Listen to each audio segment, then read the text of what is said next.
To finish up the cutting board, I'm rounding over all of the edges with a 1/8 inch radius roundover bit, starting at the 4/4. It's a good idea to use a backer board in this operation so that you avoid tear out as the bit exits the workpiece.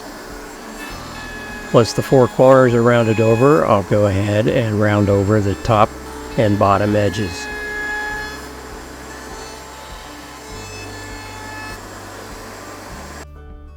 I thought it'd be nice to add some handholds to the cutting board to make it easier to lift up and move across the counter. Here's a little trick I used to make them. I used a cove bit at the router table, and I set up the router fence with 2 stops that define the length of the handhold.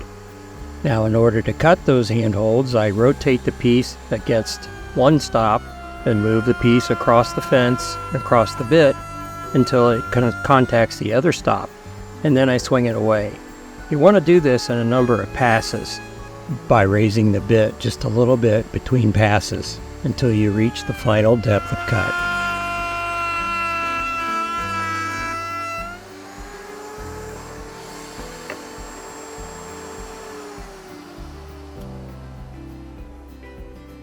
After final sanding, I chose to use 100% mineral oil as a finish on the cutting board.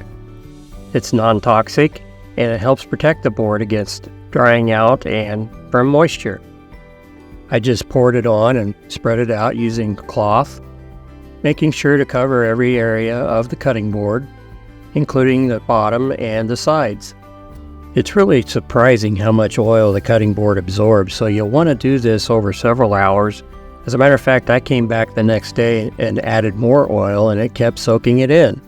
Some people like to add a thin coat of beeswax on top to help protect the cutting board. You could also melt a little beeswax and some mineral oil over a double boiler. It kind of creates a paste that you can use to maintain your cutting board as you use it. To keep your cutting board looking nice over the years, here are a couple tips. First of all, to clean it, all you need to do is use a damp rag to wipe it off. If you feel the need to sanitize it, you could use a 50-50 blend of white vinegar and water and spray it on and then wipe it off.